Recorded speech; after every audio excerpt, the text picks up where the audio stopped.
Bismillahirrahmanirrahim. Allahumma sholli ala Sayyidina Muhammad wa ala ali Sayyidina Muhammad. Bunga menguntung, merah merona. Lebah madu membawa sengat. Kuucapkan Assalamualaikum warahmatullahi wabarakatuh untuk pemirsa jelang iftar sekalian. Apa kabarnya pemirsa? Insya Allah semuanya sehat, semangat ya. Terutama di bulan Ramadan yang penuh berkah. Selamat menjalankan ibadah bulan suci Ramadan. Semoga kita semakin istiqomah. Ya, pemirsa jelang iftar dimanapun berada, kita akan membahas tema jelang iftar ini insya Allah juga bermanfaat. Kita tahu kan bahwa era digital saat ini itu sudah sangat maju. Ada dampak positif, juga ada dampak negatif. Nah, bagaimana ya Islam merespon era digital saat ini? Pas banget dengan tema kita saat ini bahwa Islam dalam merespon era digital yang begitu pesat dan majunya. Nah, kita akan mendiskusikan ini nih pemirsa. Kebetulan sudah hadir nih bersama saya ya dua narasumber yang akan berdiskusi mengenai bagaimana sih Islam merespon era digital saat ini. Kita langsung berkenalan dengan narasumber saya ya. Assalamualaikum warahmatullahi wabarakatuh. Waalaikumsalam warahmatullahi wabarakatuh. Ustadz kandidat doktor ya Budi Firmansyah. Apa kabar Ustadz? Alhamdulillah baik. Ya Ustadz, sekarang ini kegiatannya apa aja nih? Ya alhamdulillah sehari-hari kita berdakwah dari masjid ke masjid. Lalu alhamdulillah juga menjadi pengurus ya di Masjid Istiqlal. Ya, inilah kegiatan yang kita lakukan sehari-hari, termasuk mengajar mahasiswa dan mahasiswi ya di kampus ya. Alhamdulillah. Masya Allah, makasih ya Ustadz datang ya di jelang iftar. Dan juga Masya Allah ya pemirsa, kita juga ada narasumber yang satunya itu Ustadz kandidat doktor Abdul Mun'im. Apa kabarnya Ustadz? Baik, alhamdulillah. Iya, Ustadz kegiatannya apa saja saat ini Ustadz? Ya, kuliah di PTIQ Ya. S3 jurusan tafsir. Selain itu saya aktif berdakwah karena setelah selesai pensiun dari tugas diplomat 35 tahun. Masya Allah. Dan saya juga aktif di Dewan Pimpinan Pusat Veteran RI di Semanggi dan juga di organisasi Al-Wasliyah dan Majelis Ulama Indonesia Pusat. Masya Allah, narasumber kita luar biasa, kegiatannya padat, tapi beliau hadir di jelang iftar ya. Baik, kita langsung saja ngebahas tema nih, bagus banget karena ini kan berhubungan dengan era digital ya. Ya, Ustadz Budi, sebelum kita masuk perbincangan kita pengen tahu dulu nih, apa sih yang dimaksud dengan era digital nih Ustadz Budi? Iya, era digital adalah di mana kita memasuki zaman yang penuh dengan teknologi kemajuan ya. Kemudahan dan juga akses yang begitu mudah saat ini kita bisa rasakan karena semua serba canggih, semua serba cepat. Ya inilah yang dikatakan era digital. Ini kita sedang menghadapi era-era yang seperti ini. Ya tentunya kita juga patut bersyukur bisa dapat mengalami era-era yang seperti ini ya. Karena ini tentu sangat berkaitan dengan Islam dalam merespon era digital ini. Iya, jadi era digital kan nggak bisa juga kita hindari. Ya. Pasti udah jalan saja ya, begitu ya Ustadz Budi. Betul, ya. Nah, Ustadz Abdul Mun'im, kalau era digital yang begitu pesatnya ini Ustadz, bagaimana nih Islam merespon dengan adanya era digital ini ya Ustadz Mun'im? Ya, kalau kita menanya kepada Islam, kita hubungkan dulu kepada hukumnya. Ya. Apa hukumnya kita mengikuti era digital ini? Hukum itu ada 5, ada wajib, sunat, haram, makruh, mubah. Nah ini kalau nggak salah kategorinya mubah. Boleh kita pakai, boleh tidak. Iya. Tapi era digital ini memang seperti dua mata pisau. Betul banget. Satu dia bisa membawa kebaikan kalau dipakai untuk yang baik ya. Baik gitu ya. Tapi kalau untuk kejahatan kita bisa jadi hancur-hancuran jahat dan amburadul semuanya. Iya. Karena itu terserah kepada kita. Kalau kita mau memakainya untuk kebaikan, kita untung dan Islam pun membolehkan. Tapi kalau kita membuatnya untuk kejahatan, Islam pun melarangnya dan yang rugi kita sendiri dan orang lain juga ikut rugi. Iya, iya. Nah, untuk Ustadz Budi sendiri juga dan Ustadz Mun'im ya, bahwa dengan kemajuan era digital yang sangat pesat saat ini, sebagai pendakwah juga nih ya, nah bagaimana juga nih Ustadz Budi menyikapi hal ini? Ya, memang bagi kita yang berdakwah melalui atau berada di zaman era digital ini, tentunya ada peluang-peluang kita bisa memanfaatkan ya untuk berdakwah, karena tergantung bagaimana kita menyikapinya ya. Karena tadi seperti dikatakan bagaikan mata pisau ya, dua mata pisau ya. Bagaimana tergantung kita yang menjalankannya. Tentunya kesempatan bagi dalam dunia dakwah ini di era digital kita bisa manfaatkan untuk mengisi konten-konten yang baik ya, dan juga menyebarkan dakwah yang seluas-luasnya, dan juga tentunya kita dapat mengisi kajian-kajian informasi yang baik ya melalui media-media sosial, dan juga tentunya mampu mengcounter dari negatif berita-berita negatif melalui media sosial gitu ya. Iya, jadi memang harus kita pintar-pintar memfilter, itu yang terpenting ya. Nah, kalau Ustadz Mun'im sendiri, Ustadz, kan ini juga pengaruh kepada anak-anak kita ya, dengan banyaknya era digital ini ya. Nah, bagaimana cara kita menggunakan era digital ini, Ustadz, untuk anak-anak kita ini, Ustadz? Ya, memang orang tua ini macam-macam bersikap untuk mengatasi era digital ini terhadap anak-anaknya. Ada yang membiarkan melepas begitu saja. Apalagi orang tua sibuk gitu ya. Iya, ada yang sangat ketat sekali, nggak boleh sama sekali. Tapi ada juga yang di tengah-tengah, ada saatnya jam-jam tertentu anak-anak dibolehkan melihat. Jadi saya kira yang membebaskan sama sekali itu memang bahaya karena out of control. Kita sudah tidur, anak-anak belum tentu tidur. Betul banget. Jadi kita kira mereka juga ikut tidur, senyap-senyap aja, rupanya mereka nonton sampai pagi. Yang ditonton film Korea gitu. Iya, Korea. Itu kalau Korea aja. Anak saya alhamdulillah, saya punya cucu. Dia di filternya, karena film-film kartun itu sendiri pun muatannya banyak sekali yang macam-macam, ada yang positif, ada yang negatif. Kalau dia tahu ini yang negatif, dia kunci. Masya Allah. Yang positif aja. Kemudian jam-jamnya pun diatur. Diatur juga dan sebagainya, sehingga di luar itu dikasih edukasi yang banyak tentang digital ini, sehingga lumayanlah agak terarah. Kalau enggak, banyak sekali yang hancur-hancuran. Ada main game, main judi online, melihat hubungan seksual yang bebas dan sebagainya, ada semua di sana. Jadi sekarang ini kalau kita mau jadi setan dan hantu, mudah.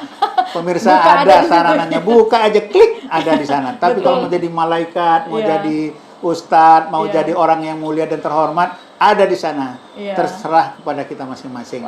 Tapi orang tua harus kuat mengawasi anak. Mantap banget. Jadi benar tadi kata Ustadz Budi ya, mau jadi apa kita, hitam putihnya kita tuh di medsos tuh ada banget. Tapi bagaimana kita menyikapi bijak media sosial seperti ini. Nah, untuk pemirsa semuanya nih, menarik sekali ya perbincangan kita. Untuk itu kami jeda dulu. Tapi jangan kemana-mana, kami kembali tentunya setelah yang satu ini.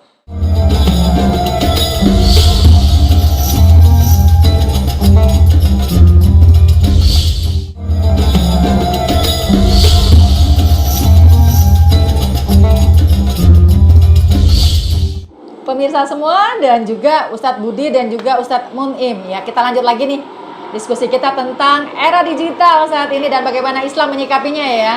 Nah, ini Ustadz Budi, tentunya apa saja sih yang Ustadz rasakan manfaat secara positif dengan kemajuan era digital saat ini, dan apa saja nih yang Ustadz Budi rasakan dari segi negatifnya nih dengan kemajuan era digital saat ini, Ustadz? Baik, ya. Jadi positifnya memang bagi kita dapat memanfaatkannya dengan kemudahan-kemudahan ya, akses yang baik, kita dapat mendapat informasi ya, baik ilmu-ilmu yang tentu kita akan mudah mengakses ya, ilmu-ilmu yang mungkin kalau kita tidak melalui media atau alat-alat tertentu kita nggak bisa mendapatkan ilmu. Ini positifnya. Karena tentu kita bisa memanfaatkan, bijak menyikapi era digital ini. Positifnya kita tentu bisa mengambil ya kemudahan-kemudahan kita dalam seperti kita harus membeli, misalkan kan sekarang membeli beli sesuatu online bisa gitu, ya. Itu bisa mudah, tetapi dalam kerangka syariat Islam ya. Dalam kaidah dalam kaidah fikih juga mengatakan lil wasail hukmul maqasid. Ya, jadi wasilah perantara ya. Ini kan alat ya. Era digital ini kita banyak bersentuhan dengan alat-alat perantara media.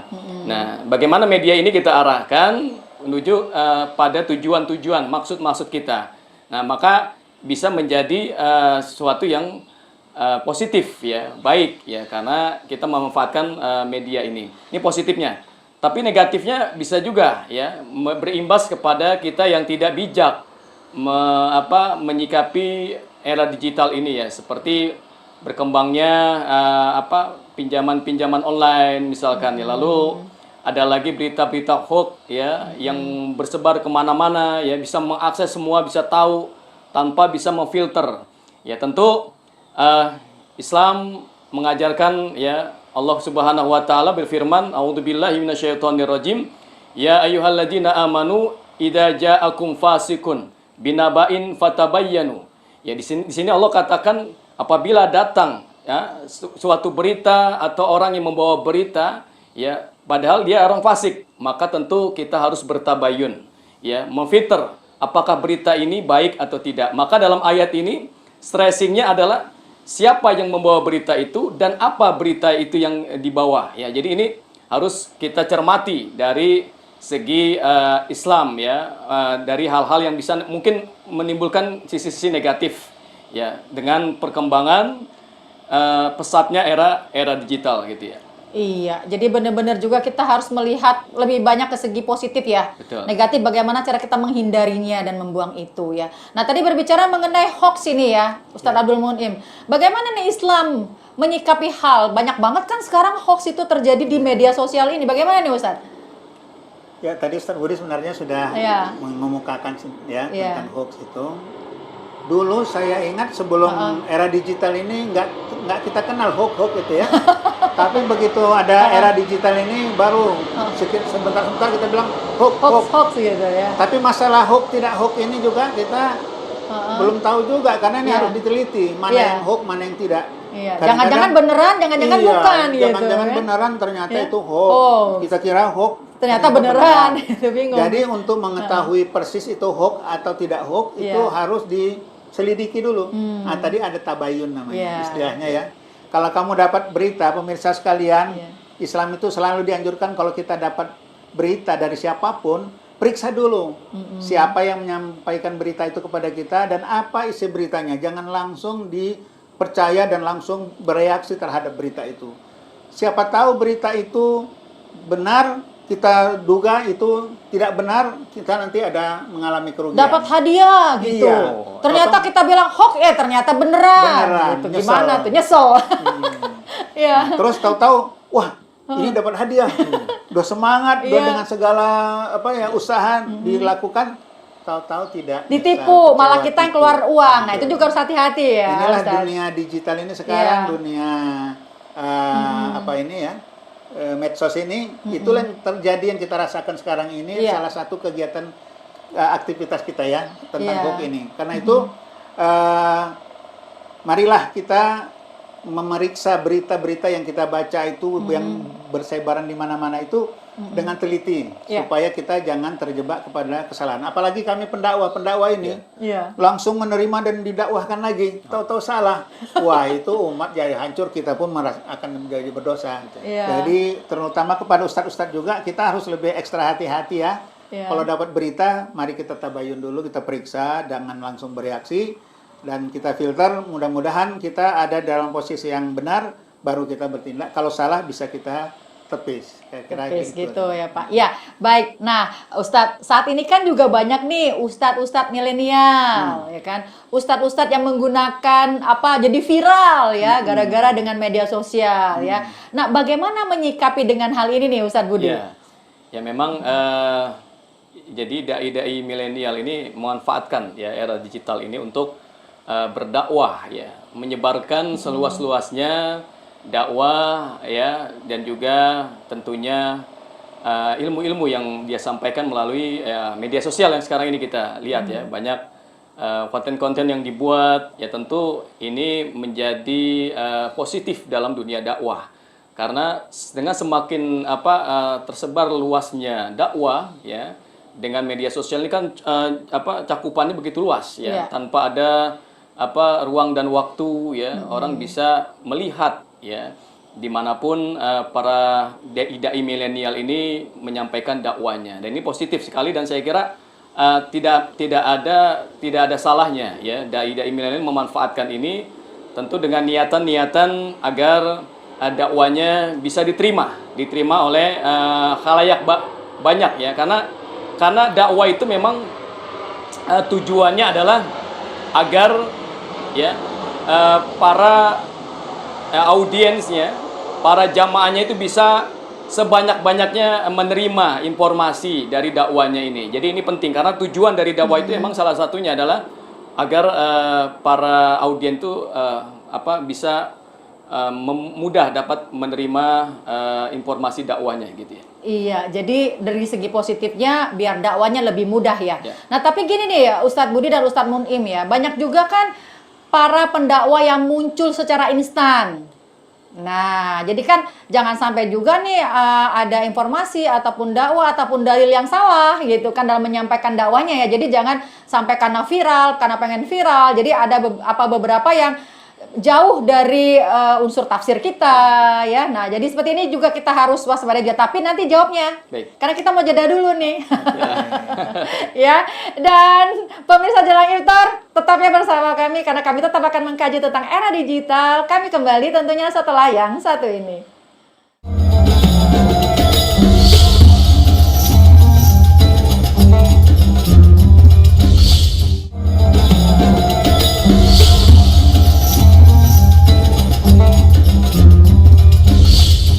Ya, Ustadz Budi dan juga Ustadz Abdul Mu'in ini kita berbicara tentang era digital tuh emang semangat banget ya. Oh, iya. Nah, kenapa? Karena terutama Ramadan nih, jangan sampai media sosial jadi mengurangi pahala puasa kita. Betul, malah bagaimana nih caranya malah menambah nilainya. Nah, tadi itu loh Ustadz Mu'in, tentang banyaknya juga Ustadz yang secara instan nih muncul melalui media sosial tanpa mungkin bekal yang cukup gitu. Ini bagaimana menyikapi hal ini Ustadz? Ya, saya ada cerita yang menarik ini. Seorang ustadz, mantan ketua pengurus besar Al-Jamiatul Wasliyah, almarhum Ridwani R. Lubis. Dia ustadz besar, dia pernah cerita sama kami ustadz. Dia bilang begini, jangan-jangan anak muda yang kita anggap cuma sepele dakwah kecil-kecilan yang instan itu, dia yang masuk surga daripada kita.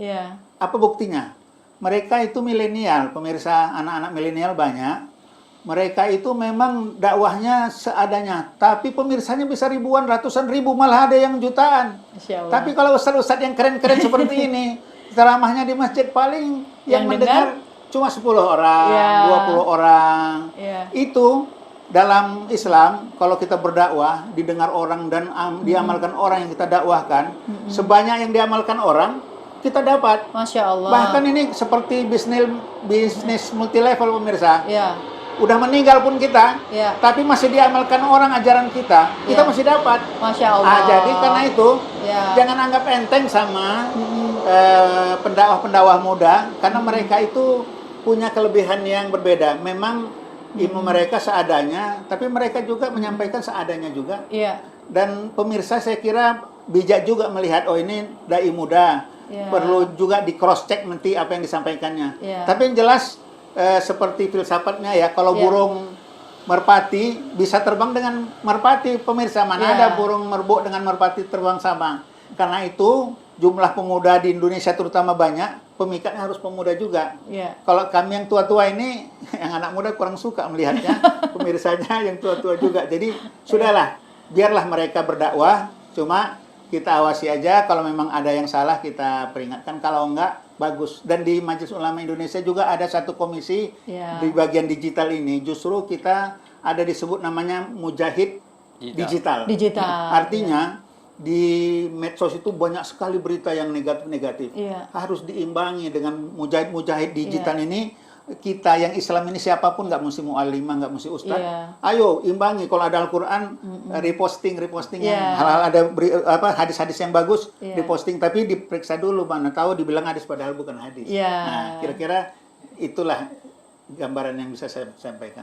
Masya Allah banget nih. Kalau Pak Mun'im ini kan memang udah kemana-mana udah dakwah juga kemana-mana. Jadi pasti udah mengalami hal yang seperti ini ya Pak Ustadz Budi. Nah tadi bagus juga ya Pak Ustadz Budi menyikapi banyak banget sekarang pendakwah-pendakwah mujahid Ya. dalam bidang digital ya. Nah, untuk Ustadz Budi sendiri, bagaimana nih cara kita menyiapkan para generasi muda nih ya, Ya. dalam menghadapi hal-hal yang seperti ini, Ustadz Budi? Iya, memang kita perlu mengkader, menggenerasikan kemudian dalam menyikapi era digital, terutama menjadi seorang dai-dai milenial ya. Iya. Dai yang harus dibekali dengan ilmu ya, dai yang harus dibekali dengan wawasan ya, pengetahuan ya, sehingga ketika menyampaikan dakwanya bisa lebih siap dan juga dapat dengan baik, karena kita harus dibekali ya. Dai itu tidak cukup hanya mampu berbicara di depan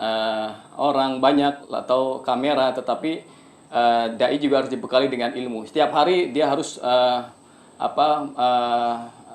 mencari ilmu Iya. untuk menginput diri sehingga semakin lebih baik ya ke depan ya. Ini kan kita harus patah tumbuh hilang berganti ya.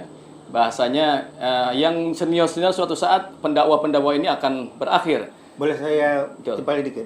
Boleh, Sekarang udah silakan. ditukar pepatahnya. Apa tuh? Sebelum patah sudah tumbuh. Oh iya. Sebelum hilang harus sudah berganti. Nah, itu Nah, ini yang harus tepat. dilakukan, Saya ya. kira ini harus Iya. tepat sekali. Iya. Jadi sebelum patah sudah sudah harus di Regenerasinya tuh benar-benar harus siapin ya, Iya, sudah Ustadz harus ya. Sebelum hilang udah disiapin dulu. Iya, iya, Betul. iya. Jadi kita perlu ya dai-dai muda siap. Baik, baik banget. Jadi, nah selaku pendakwah-pendakwah yang udah berusia cukup lanjut nih, Ustadz Muim, berarti kan nggak jadi kendala dong era digital. Kenapa? Karena saat ini kan banyak asisten-asisten juga gitu kan yang bisa membantu kita. Demikian nggak itu, Oh, kalau Ustadz? saya Heeh. malah lebih terbantu. Saya Iya. kebetulan diplomat itu sudah datangi 5 benua. Masya Allah. Dan di setiap daerah saya sudah berdakwah ke sana kemari. Iya. Yang saya jumpai berbeda suku, berbeda bangsa, Iya. berbeda usia, berbeda Iya. budaya dan sebagainya. Iya. Jadi udah pengalaman lah. Iya. Nah, karena itu dengan media sosial sekarang ini saya bisa nggak pakai syuting-syuting TV Iya. seperti ini repot-repot. Saya sendiri aja bisa Iya, bawa HP, bawa handphone bicara, gitu. kemudian saya posting ke Post. WA grup. Nah, WA grup saya macam-macam. Kalau secara diplomat mungkin di situ ada menteri luar negeri, ada mantan duta besar, ada duta besar aktif, ada pejabat-pejabat. Nah, kemudian sisi lain ada grup dari Majelis Ulama Indonesia. Mereka kadang-kadang reposting lagi. Iya. Ada teman-teman bekas di perwakilan, terakhir saya di Jerman kan. Iya. Kemudian di barang negara Timur Tengah. Saya posting tuh ke grup-grup ini.